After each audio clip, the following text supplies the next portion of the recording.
हमारा अगला last chapter जो है वो है प्रोबेबिलिटी। इसके क्वेश्चंस आते हैं, बनते हैं, बहुत इजी होते हैं। बस थोड़ा सा तकलीफ क्या होता है कि जब डाइस को फेंकते हैं, अगर 2 डाइस को फेंक दिए तो कितने सैंपल स्पेस होते हैं? तो इसके होते हैं भाई 36, याद में रखना। और 36 में से भी इसमें से तो पूछेगा कि दोनों डाइस के जो फेस तक आते हैं उसको ऐड करके प्राइम हो जाए, लेस देन 3, ग्रेटर देन 3, अलग अलग चीज़ें आ सकती है, ठीक है, कंपोजिट हो जाए। तो इस चीज़ को थोड़ा सा ध्यान रखना। और सैंपल स्पेस इसका टोटल जो आउटकम होता है कितना होता है? 36 होता है। कोइंस का आउटकम कितना? 2 है तो 4 होंगे, अगर 3 है तो मतलब 2 बार टच करते हैं तो 4 आउटकम्स, और 3 बार टच करते हैं तो 8 आउटकम्स, ठीक है।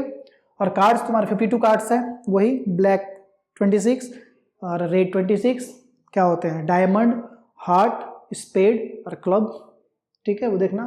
और प्रोबेबिलिटी तुम्हारा हमेशा 0 से 1 के बीच में रहता है, ये भी क्लियर बात है। और प्रोबेबिलिटी निकालने का फॉर्मूला क्या होता है? तुमको जो चाहिए फेवरेबल जो आउटकम है उसको ऊपर रखना टोटल काउंट करके, और जो टोटल आउटकम है उसको नीचे रखना, बस वही है, खत्म। अगर किसी चीज़ का होने का प्रोबेबिलिटी अगर पी है तो उसका नहीं होने का प्रोबेबिलिटी क्या है बेटा?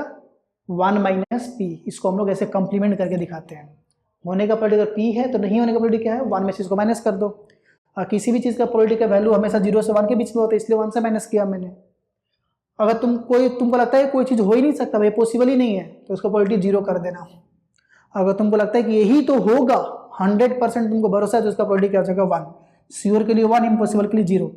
अब इसमें एक छोटा सा हिडन कंसेप्ट है प्रोबेबिलिटी में। अगर मैंने 2 इवेंट्स के बारे में बात किया, मैंने एक पीई और एक पीएफ, 2 इवेंट्स के बारे में बात किया, और अगर मैं बोलता हूं कि और, है ना, तो क्या करना? दोनों का प्रोबेबिलिटी निकालना और दोनों का क्या कर दोगे? ऐड कर दोगे, पी प्लस पीएफ। अगर मैं बोलूंगा एंड, तो क्या करोगे? पीई मल्टीप्लाई पीएफ कर देना। ये एक हिडन कंसेप्ट है प्रोबेबिलिटी में। 2 इवेंट के बारे में बात होगा, या तो इवेंट ये और ये बोलेगा, तो दोनों को निकाले क्या करोगे? फाइनल आंसर निकालने के लिए ऐड कर देना।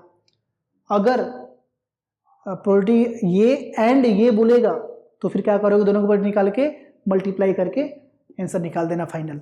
इस तरीके से हमारा जो है ये चैप्टर कंप्लीट हो जाएगा।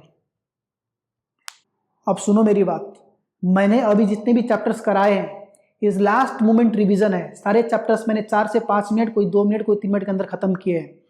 मैंने बस ये बताया कि तुमको इस चैप्टर में क्या पढ़ना है, और तुम कहीं से भी पढ़ रहे हो भाई, जाओ वहीं से पढ़ो। ये मैं नहीं बोल रहा हूँ कि मेरे ही चैप्टर्स, मेरे वीडियो से जाके पढ़ो, तुम कहीं से भी पढ़ो, लेकिन उन सभी चीज़ों को अपने पढ़ाई में इंक्लूड करो जो मैंने यहाँ पे बताया है 2-2, 3-3 मिनट के लेक्चर्स में। और एक बार सभी लेक्चर्स जाके देख लो मैंने क्या क्या बताया है, ठीक है। इसके अलावा एग्जाम्स में कुछ नहीं आने वाला है। 17 तारीख को एग्जाम है ना कल, 18 तारीख को लाइव आकर मैं चेक करता हूँ कि कितने पेपर्स हमारे पढ़ाए हुए से आए हैं। चलो, और फिर मिलते हैं एग्जाम के बाद।